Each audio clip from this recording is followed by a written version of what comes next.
101.5, and tomorrow morning we will talk about it, see how it went. On New Jersey 101. Dealerships presents Ask the Governor. The summer of 2014 has Governor Chris Christie touring the shore and traveling beyond New Jersey to raise money for the Republican Governors Association, as well as raise his own national profile, which has been tarnished by the Bridgegate scandal. The federal government has signed off on Christie's plan to distribute the next round of Sandy relief. The governor is confident of a spectacular summer. I thank all of you for the enormous spirit you've shown in the last 18 months, and we could see the fruits of our labor here and in other places up and down the Jersey Shore. We'll have more on the battle of the budget next. Hi, this is Adam Kraushaar from the Lester Glenn Auto Group. We are proud to be the sponsor of Ask the Governor. This program allows you to call in and speak directly to Governor Christie, one-on-one. Get answers to your questions about any issue you want to talk about. When we say the Lester Glenn family of dealerships, it's more than just a saying. My grandfather, Lester Glenn, started with a one-car showroom in 1956, and our family of auto dealerships has grown to 11 brands and 9 locations in Toms River, Manahawkin, and now Lester Glenn Ford is on Route 35 in Ocean Township in Monmouth County. Our family includes over 500 New Jerseyans and features Hyundai, Chevy, Ford, Chrysler, Jeep, Dodge, Ram, Buick, GMC, Mazda, and Subaru. Family means a lot, and when you Come up with a plan B, and he will have only 5 days to do so. The governor has also kept up the drumbeat of education reform, spending time in the troubled city of Camden, pointing to progress that has been made. Today, he was in Piscataway to break ground on a new chemistry lab at Rutgers. Aside from Christie's recent national tour, he also made a return to late-night TV on The Tonight Show, where he told Jimmy Fallon, yeah, he could beat Hillary Clinton. Hypothetically? You bet.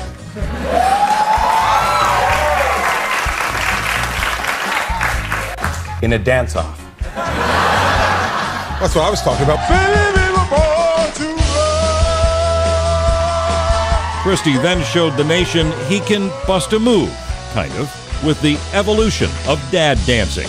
If you haven't seen this yet, check it out on our website. Can Chris Christie's dance moves help him bust up the clouds of scandal? Will he again outmaneuver Democrats on the state budget? And will his kids ever get over the embarrassment of seeing their dad trying to do the lawnmower on national TV? Now, as the Lester Glenn family of dealerships presents Ask the Governor. Governor, good evening. Good evening. You know, you were riding high with that whole Father of the Year thing. Yes.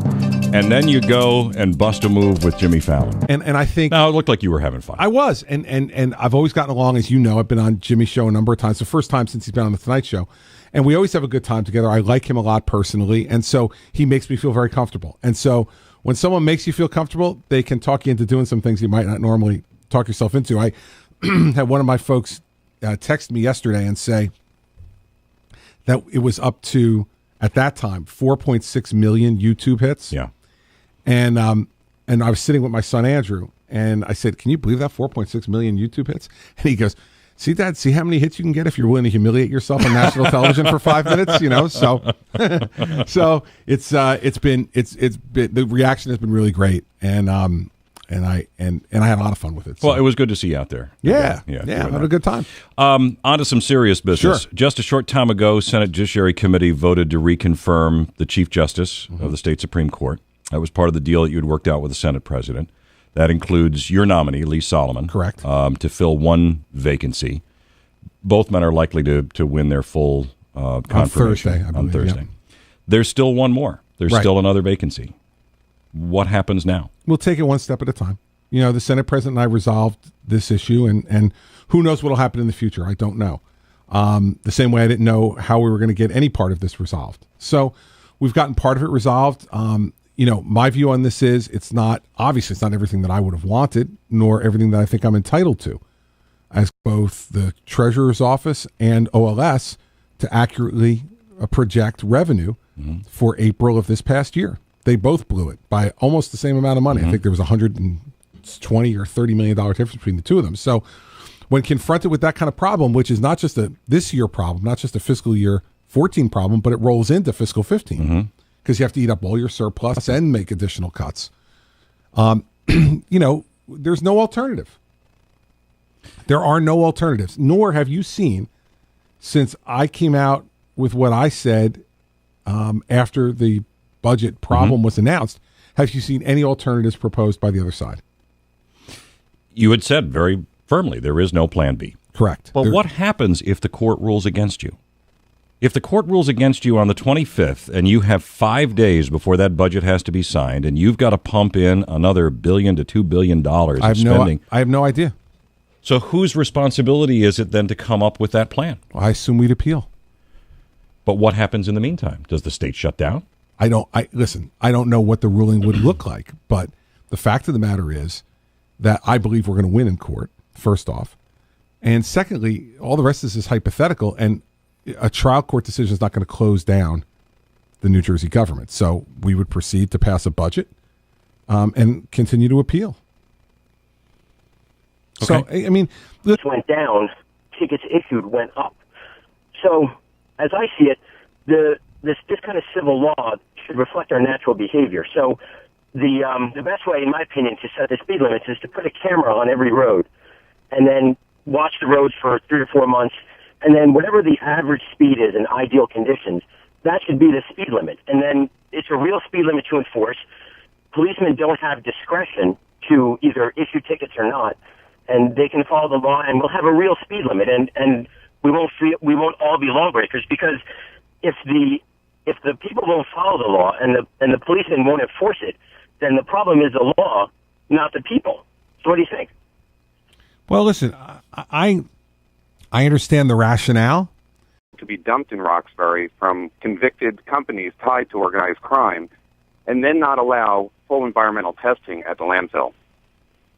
Well, as to the first part of the question, he was cleared by the DP permitting process and was supposed to be and was ordered to deposit money to cover any of the any problems that might happen in the future. As it turned out, he broke the law in that too.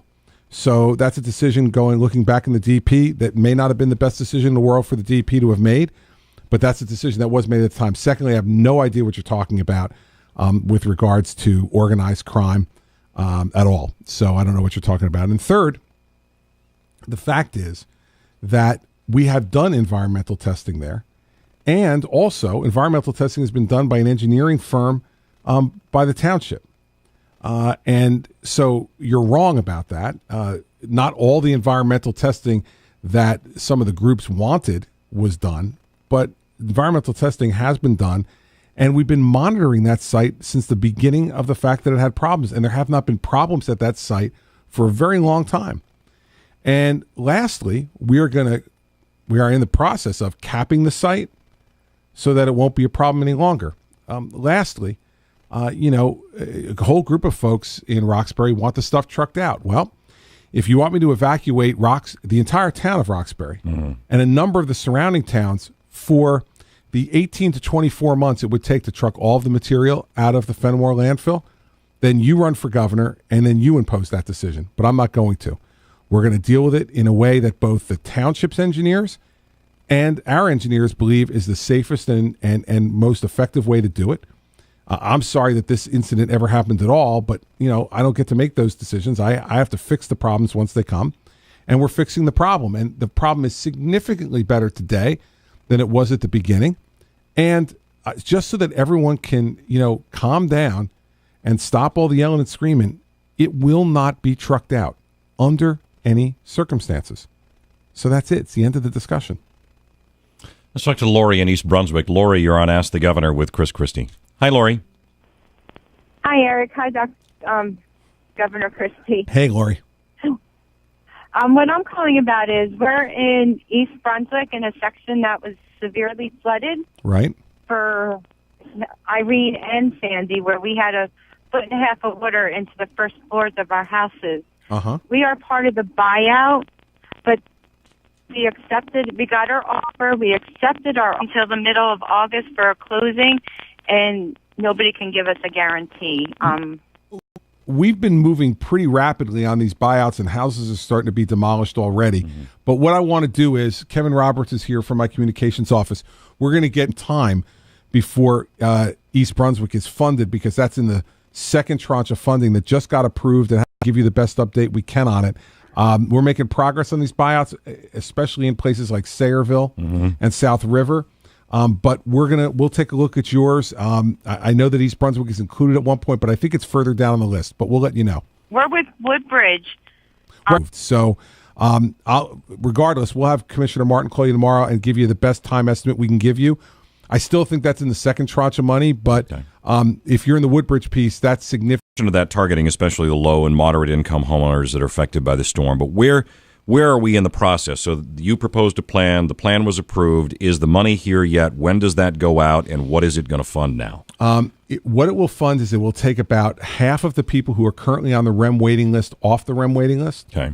And that money should start moving relatively quickly. I'd say within the next 30 days or so. It got approved right at the end of May. I think it's then a 30-day lag until the money's actually deposited with us and we're able to start distributing. Okay. A significant amount of money will go towards renters and try to rehabilitate more rental units in this tranche of money. And also in this tranche of money, you'll see a lot of resiliency projects being done, like the buyouts, like more elevations. And more hardening of power plants and an energy resiliency bank to allow there to be financing for major institutions like hospitals and sewage treatment plants, water treatment plants to be taken off the grid. So that if the grid goes down, they have their own backup power supply that's a full power supply that will keep it running at full tilt. So there's a number of those projects like that and some others that are going to be in this second $1.4 billion. Carrie in Mercerville, you're on Ask the Governor with Chris Christie. Hi, Carrie. Hi, Governor Christie. How are you? Good, Carrie. How are you tonight? I'm okay. Thanks for taking my call. I have been in a 2-year battle with my school district. Okay. My son is 5. He has spina bifida. They do not have any accessible schools, handicap-wise. I've sent you letters. My son was on the front page of the Trentonian. I worked on this problem for someone else as well in another school district, which I won't name on the air. And we were able to get some staff from DOE. We'll call you tomorrow to make sure we get all the background information about the efforts that you've been making so far, so we make sure we don't step all over each other. But we've worked on this for somebody else, and we'll work on it for you too. All right, thank you so much. You're welcome, Carrie. Want to thank you for the Easter egg hunt. Joy every year in the job. 1-800-283-1015. Sarah in Monmouth, you're on Ask the Governor with Chris Christie. Hi, Sarah. Hi, Governor Christie. Hey, Sarah. I have a question. With not putting money into the pension system, what does that actually translate to fiscally for the people that are already in the system? For the current employees. So every employee currently that's paying their money into the fund, we're matching them. We're putting our money in too. What we're not doing, and that's the difference. Now, I would love to continue, like I did last year, to continue to pay for the mistakes of my their checks. There are tens of billions of dollars in these funds. So no one's not going to get their check. And I know there's some people doing some scare tactics out there. That's not the case. Do I want to get back to paying off the debt that I was left as governor by my predecessors? Yes, I do. And as soon as I can do that within the revenue constraints that we have, I'm going to do it. But what I'm doing this year and next year is paying in the amount of money for every current employee that we are required to put in, just not paying off the debt that was left to us by my predecessors. Let's talk to Bob on the Turnpike. Bob, you're on Ask the Governor with Chris Christie. Hi, Bob. Good morning. Good evening, gentlemen. Thank you so much for taking my call. I really appreciate it. Thank you. My question for you, Governor Christie, is I'm a professional truck driver. Not to bring up the bridge gate or anything along those lines, but we're going to run into the same problem again now in the next 12 weeks with the construction on the GW Bridge. No, not the same problem, Bob. Not the same problem. We have to do improvements to the bridge. Because you're actually doing something this time around. But what I'm trying to say is the traffic problem. Yeah. My suggestion is why not open the lower level for trucks? Either have it just easy pass. If a truck has easy pass, they're allowed to use the lower level. And if it's a hazmat load, keep that one lane open on the upper level for those hazmat loads going over. Bob, I'll certainly pass on your suggestions to the folks at the Port Authority. I don't make those decisions about who drives on what level and what's allowed, and I certainly don't know what the safety considerations are for allowing trucks on the lower level of the GW Bridge. Yeah. But listen, people complain about this all the time. They complain when you don't do repairs on bridges and roadways. They complain when you do repairs on bridges or roadways. The same people are complaining about the Pulaski Skyway. Believe me, if we didn't fix the Pulaski Skyway and it collapsed, we'd hear a lot of complaints. The same thing with the George Washington Bridge. We need to do these improvements. I know they inconvenience people, but I will tell you this, if we had a failure at the George Washington Bridge, it would inconvenience people a lot more. Yeah. So we'll do the best we can. I don't make these decisions at the Port Authority. They're not up to me. We have professional engineers who make those decisions. I certainly pass on, Kevin, let's pass on his information to the folks at the Port Authority. And if there's something they can do about it, great. But I don't get myself involved in that kind of stuff because I don't know anything about it. So I don't know what the safety implications are for letting trucks on the lower level. I just know that they usually don't. So there must be some safety implications for it. So, we'll try to help as best we can. Obviously, it sounds like you're a truck driver and you don't want to sit in traffic, and I don't blame you. But also, I got to make sure that our bridges and our roadways are safe. Bob in Toms River, you're on Ask the Governor with Chris Christie. Hi, Bob.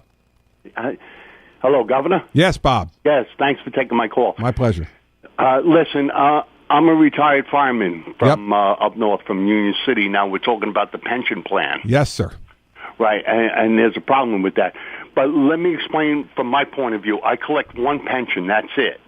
I don't collect 2 and 3 like these other judges and all these people and these lawyers that collect that, right?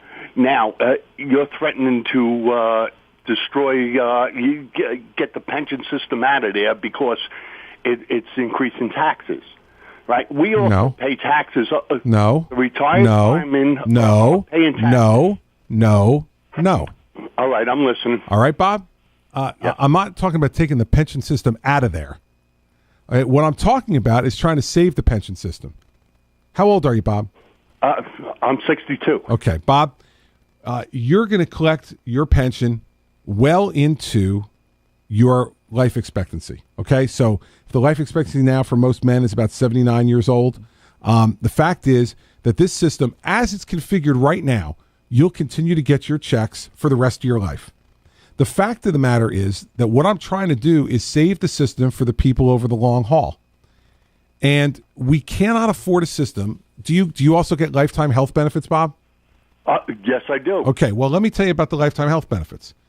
The health benefits are so rich that the Obama administration has judged them to be a Cadillac plan. What that's going to mean if we don't make changes to that in the next few years is that the state will have to write a check to the federal government as a fine for giving you those health benefits of, at the first day, $275 million. And the recipients will have to pay an additional fine as well for receiving those plans. Now, I don't know where you all think we're going to get all this money from. And I know you pay taxes too. But I will tell you, Bob, as a retired fireman, that you have paid a fraction of what you're going to receive in pension payments in the contributions you've made over the course of time and whatever you've paid in taxes.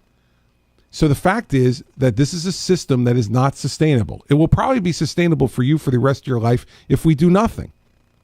But for the firefighters who are on duty right now, may not be, unless we make some changes.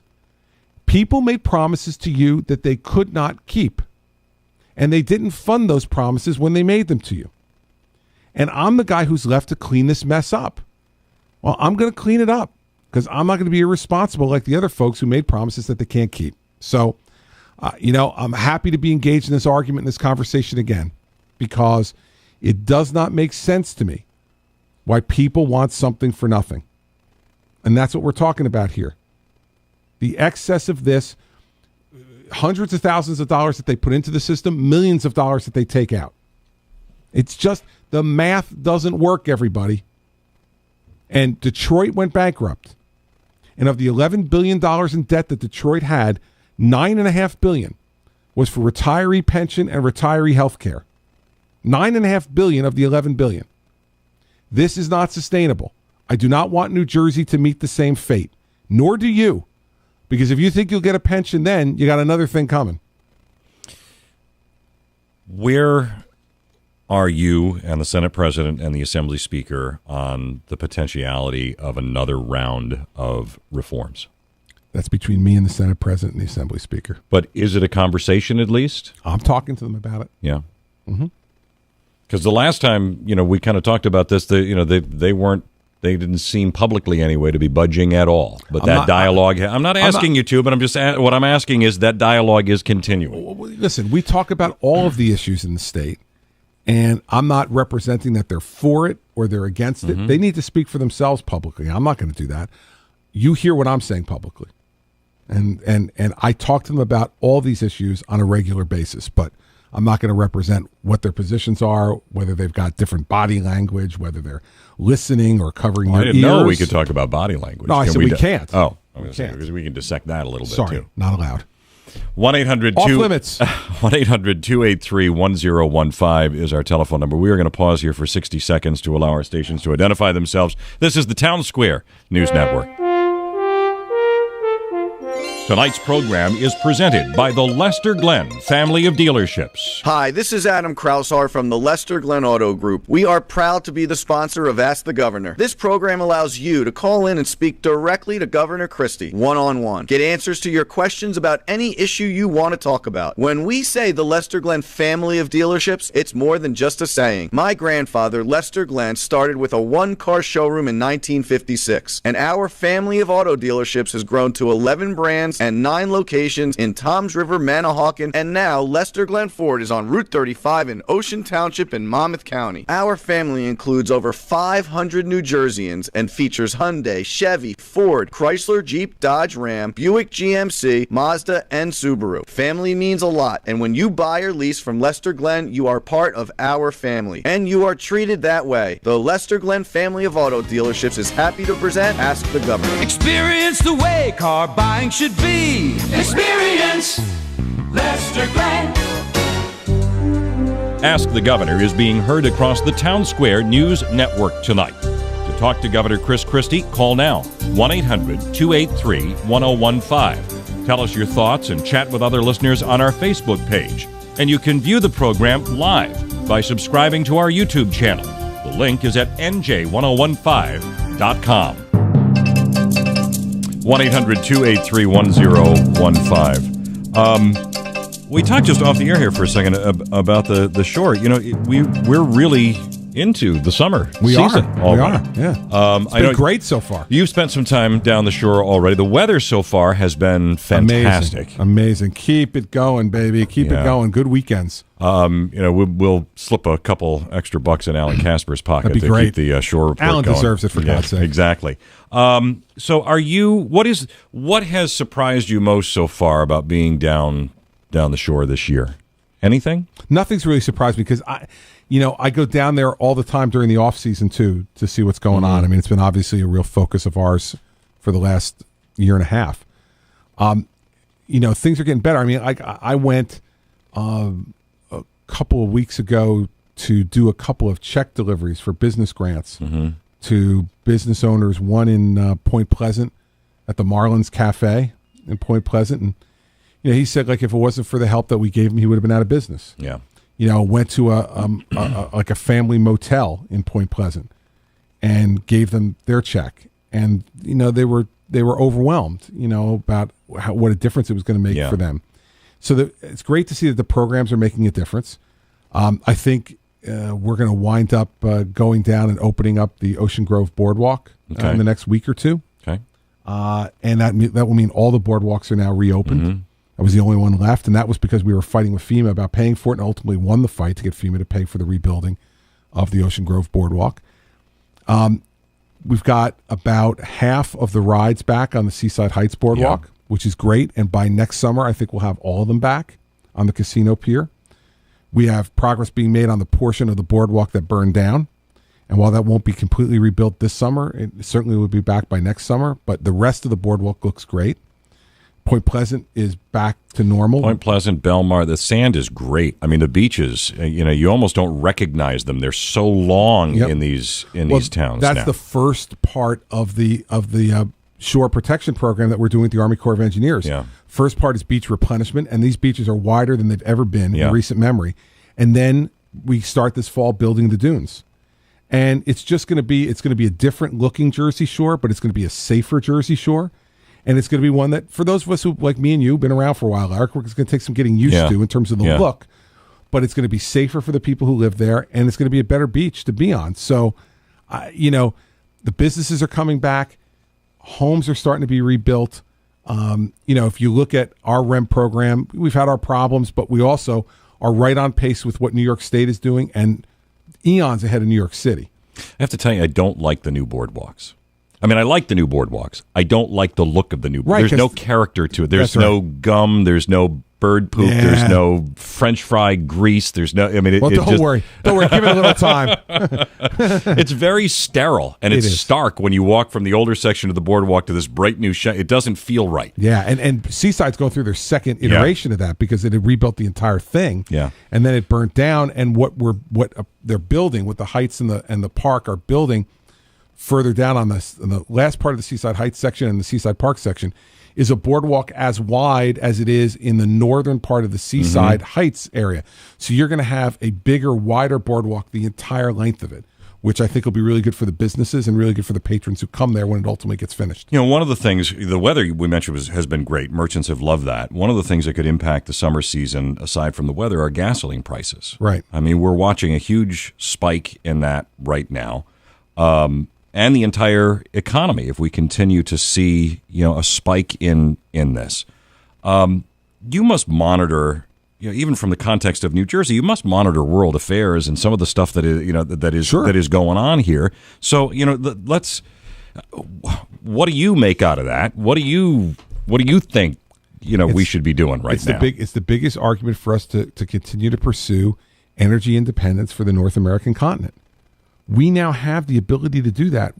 Why isn't the president building the XL pipeline?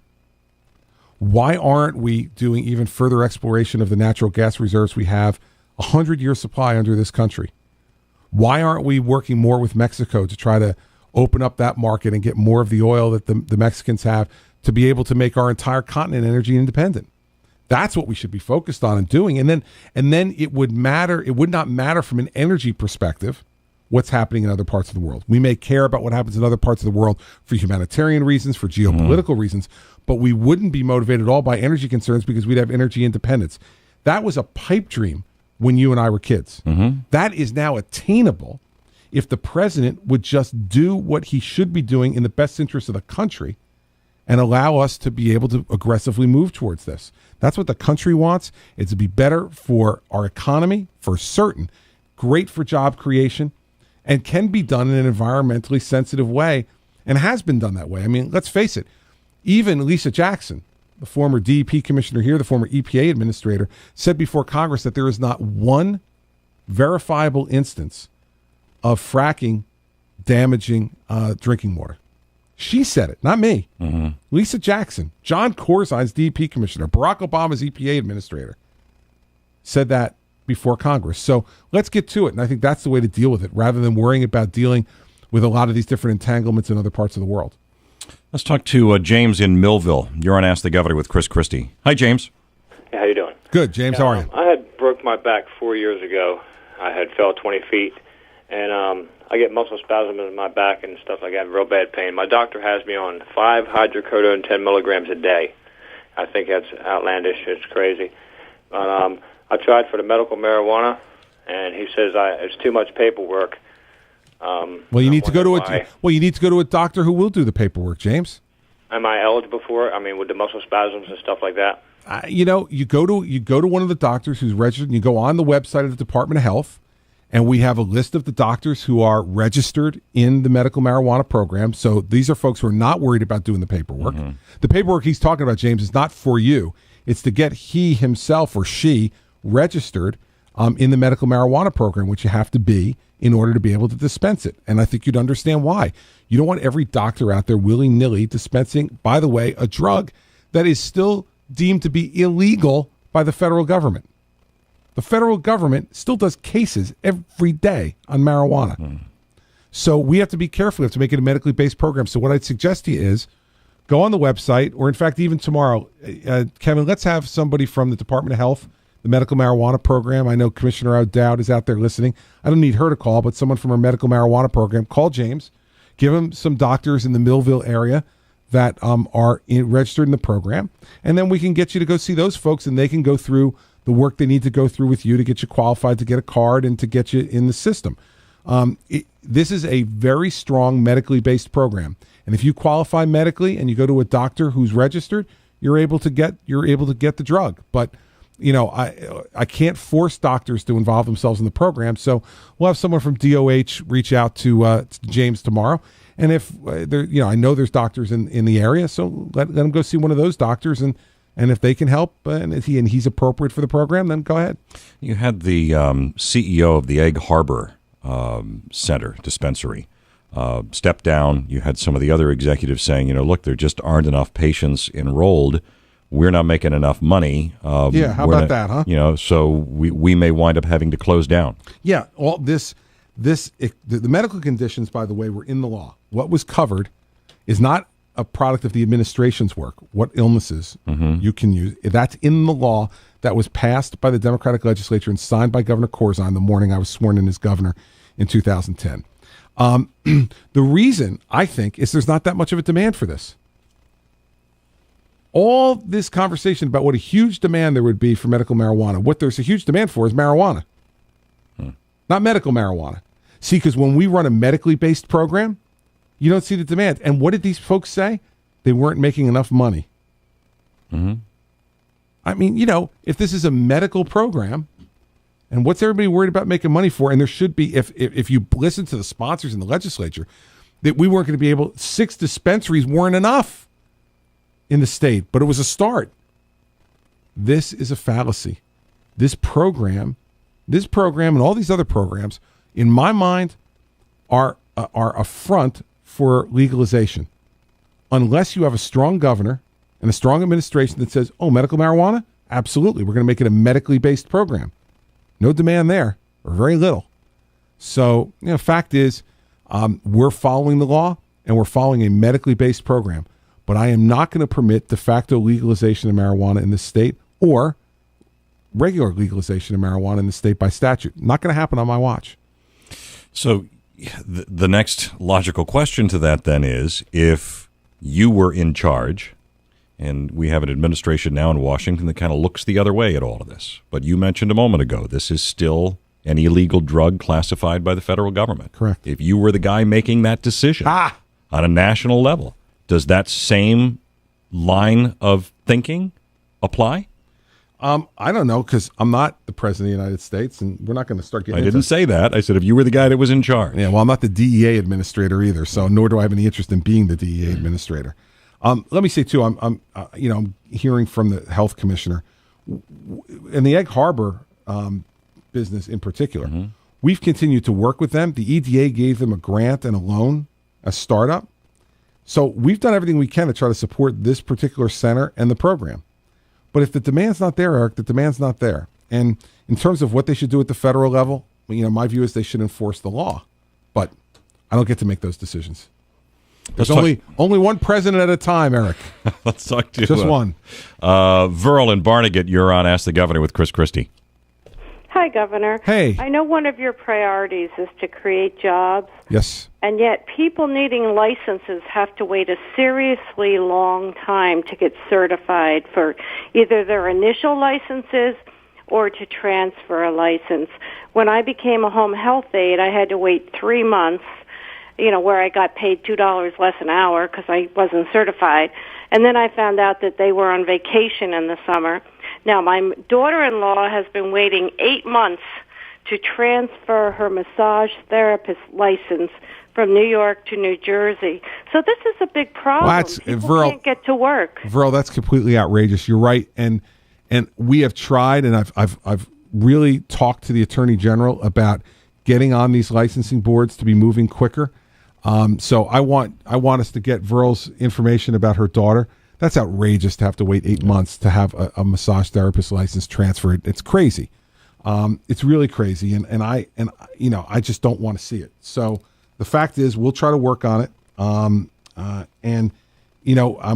will be urging the Attorney General again to see if we can do better on these licensing boards. You'll remember we had the guy with the the home improvement license Yep. a year or a year and a half ago who couldn't get help either, and we got help for him. But it shouldn't have to go through this program to get it. So we'll reach out to Verl and try to help her daughter.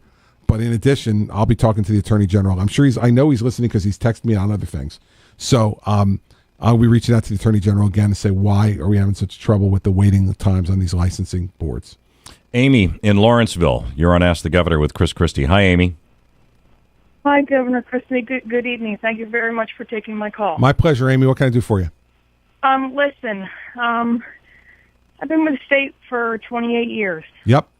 Seen a lot, been through a lot of different administrations, and it just seems to me that every time a budget has to get passed, it's always on the state workers' backs. So can you just give me a little bit of insight as to why, I'm a state worker and why I always feel like I'm attacked? Well, Amy, first off, I don't think you're always attacked. Secondly, we have cut the budget in significant ways over the last 5 years that had absolutely nothing to do with state workers.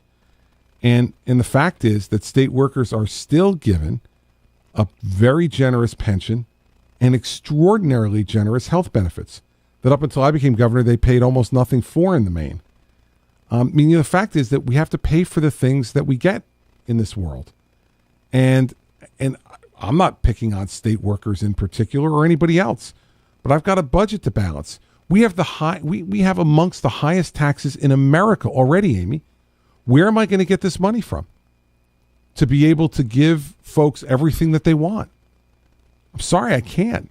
What would you have me do? Close hospitals instead? You want me to eliminate aid to hospitals so that we can close hospitals around the state?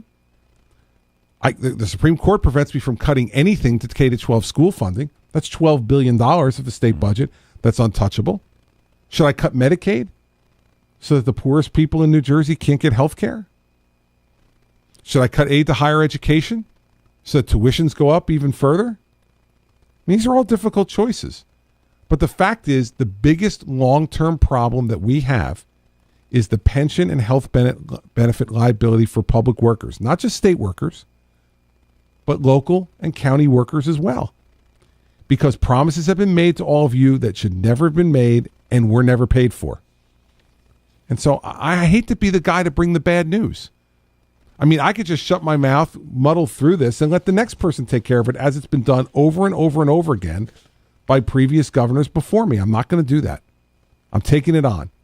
And I hope it doesn't offend you that I'm telling you the truth. But that's the truth. And no one can say otherwise. That's the truth. Let's talk to Heather in Little Egg Harbor. Heather, you're on Ask the Governor with Chris Christie. Hi, Governor Christie.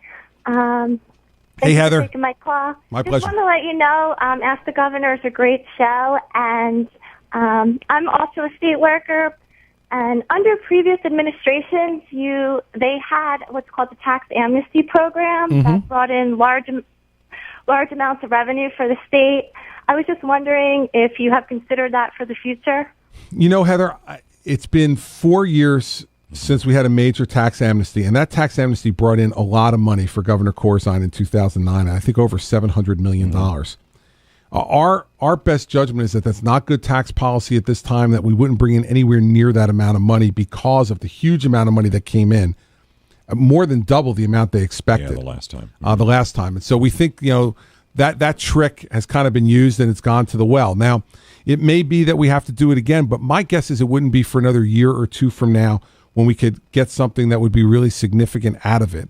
And by the way, it's bad tax policy anyway, because then all the people who aren't paying their taxes kind of hang around and wait, figuring they're going to get another tax amnesty, So it's not good policy for you, who's an honest, hardworking taxpayer who doesn't need amnesty because you pay your taxes out of your paycheck every 2 weeks, So it sounds like kind of free and easy money, but it's not, and it kind of sets a bad precedent for tax compliance going forward.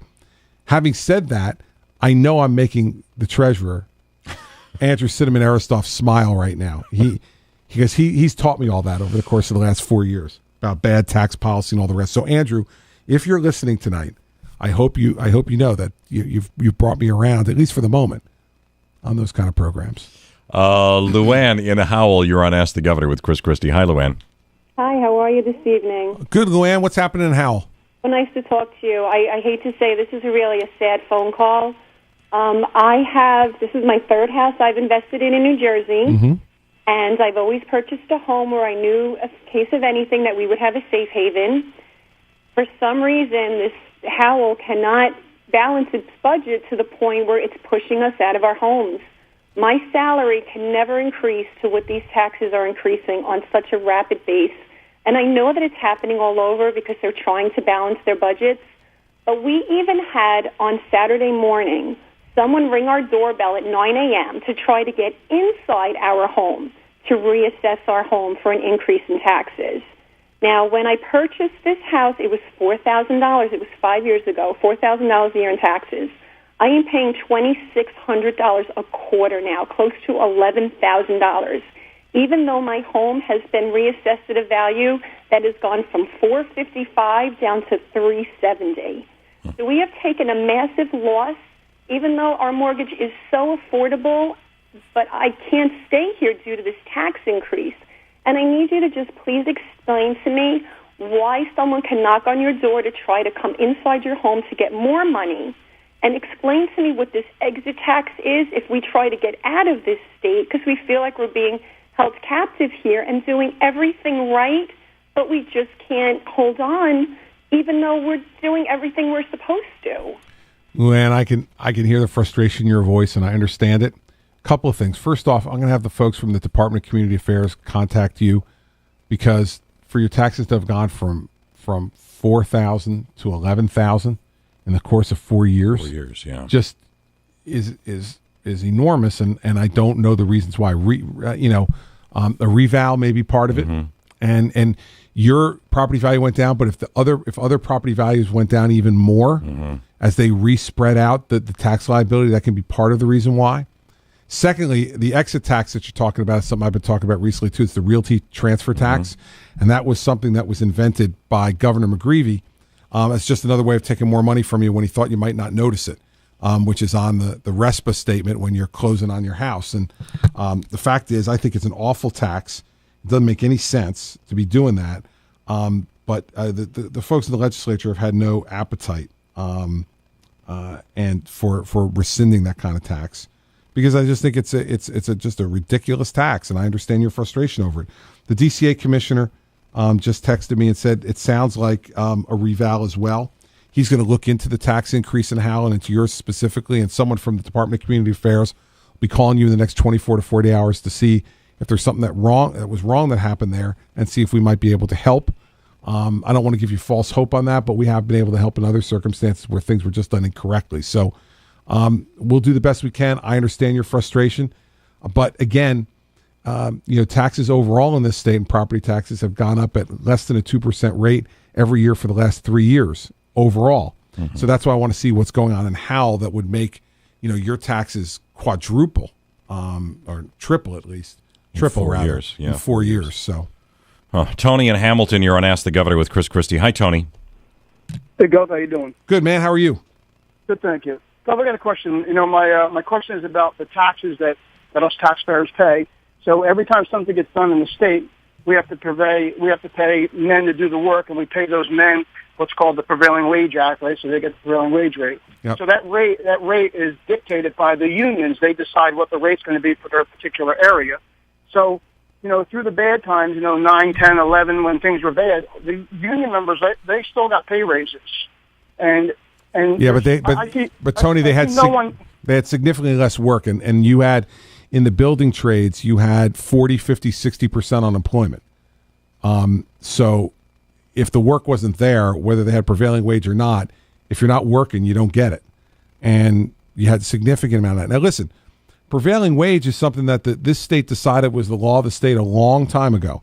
And I don't see any appetite in the legislature to change it. I think we should look at all different ways to make the state more competitive.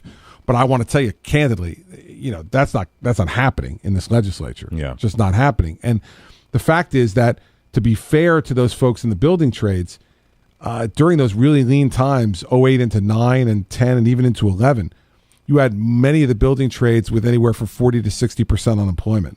And so, it's not fair to say that they kept getting raises because many of them just weren't working at all during that period of time because of the lack of work. Felicia. And by the way, the contractors participate in setting those rates as well. It's not just the unions who set the rates. Unions and contractors have to agree to the prevailing wage. Okay, let's talk to Felicia in Bayonne. Felicia, you're on Ask the Governor with Chris Christie. Yes. Governor, my property size is 21 by 94, and my property taxes is over $15,000 a year. I want to know, when will it end? When you sell your house, Felicia. It doesn't end. I mean, property taxes are not going to end.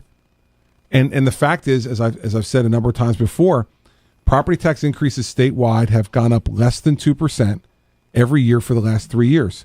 It's the lowest rate of increase on record in the last 25 years in the state. So we've made progress. I understand that until your property taxes go down, you don't want to hear about it. But if your property taxes were going up at the rate that they went up in the 10 years before I became governor, 70% in 10 years, you'd be feeling even a greater pinch. So, and there's certain things that I've wanted to do to rein in property taxes that the legislature's been unwilling to do. So, it'd be easy for me to go, don't worry about it, give me another couple of years and I'll completely fix the problem. I'm not going to tell you that. I'm going to tell you the truth, which is we've done more than any administration has done in more than a decade to contain the growth of property taxes. But they won't give me a bill on consolidation. They won't give me a bill on shared services. So other things that we could do to be able to lower property taxes. Well, you had agreement on some of these bills with the Senate president, right? But not with the speaker. But you have a new speaker now. Well, it doesn't sound like there's any appetite for it. And there's no change in the shared services bill. There's no change in none that I'm aware of. Part of your ongoing negotiations and talks. I would say that's further back on the stove than what's coming up right now. Correct. Yeah. So I have. You ready for your final question? Of course. Okay. So Robbie in Manalapan writes, and I will paraphrase because it was a long email. Okay. I see when I stop for coffee in the morning all kinds of lottery scratch-off tickets. They have lottery scratch-off tickets, games for this, games for that, games for every holiday. What I would like to see is a lottery scratch-off series of tickets where the proceeds go to deficit, roads and bridges, debt reduction, parks and recreation. Let's dedicate our money to where it really matters. Okay, so you don't want lottery proceeds any longer to go to senior citizens or education because those don't matter? Well, maybe you could have those too. Well, there's only so much that people will spend on lottery tickets. And we've done pretty well at, maximizing the revenue from that. Sure. But come on. Just because we threw a few more games out there and further dilute and divert the revenue, bad idea. Who is it, Robbie? Robbie, bad idea, Robbie. All right. Bad idea, sorry. Okay. Next. Every once in a while we find a good one. Well, yeah. And that's why we live in hope, Eric. We do. We live in hope. We do. When are you heading down the shore next? Let's see. When am I heading down the shore next? I will be down the shore, I think, not this week, but next week. Okay. I think. Taking the family with you? Yeah, we'll try to convince the family. You only had one kid that showed up to your Father of the Year thing. Yeah, only Sarah. We're back on the dancing. How can you do the dancing on the radio? You just hear people laughing and hear that really bad music. So he's doing. I'm impressed. You have some moves. You're doing the lawnmower again. You like the lawnmower, right? Yeah. And then do the wave goodbye. Goodbye, everyone. Are we leaving now? Yeah. Are we leaving now? Go on YouTube, watch the dancing. That's pretty good. Governor, thank you. I'm looking forward to next month. I'll see you, Eric. Thank you.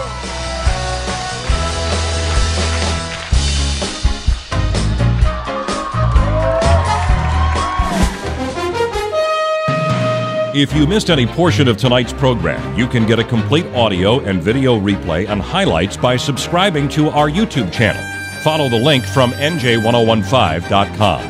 Ask the Governor is presented by the Lester Glenn family of dealerships. Hi, this is Adam Krausar from the Lester Glenn Auto Group. We are proud to be the sponsor of Ask the Governor. This program allows you to call in and speak directly to Governor Christie, one-on-one. Get answers to your questions about any issue you want to talk about. When we say the Lester Glenn family of dealerships, it's more than just a saying. My grandfather, Lester Glenn, started with a one-car showroom in 1956, and our family of auto dealerships has grown to 11 brands and 9 locations locations in Toms River, Manahawkin, and now Lester Glen Ford is on Route 35 in Ocean Township in Monmouth County. Our family includes over 500 New Jerseyans and features Hyundai, Chevy, Ford, Chrysler, Jeep, Dodge, Ram, Buick, GMC, Mazda, and Subaru. Family means a lot, and when you buy or lease from Lester Glen, you are part of our family, and you are treated that way. The Lester Glen family of auto dealerships is happy to present Ask the Governor. Experience the way car buying should be. Experience Lester Glen. Ask the Governor is produced and coordinated by Christopher Knight. Our call coordinator is Chris Swendeman. The executive producer, Annette Petriccioni. Our senior content provider is Matthew White. Programming support by Eric Johnson. Join us again next month for another Ask the Governor. I'm Eric Scott, and this is the Town Square News Network. WKXW Trenton, WKXW HD. From New Jersey's most listened to station, New Jersey 101.5 Radio News starts now. It's 8 o'clock. I'm Patrick Lavery. Topping our report this hour, Governor Christie says don't believe the gloom and doom scenarios you've been hearing about your pensions as he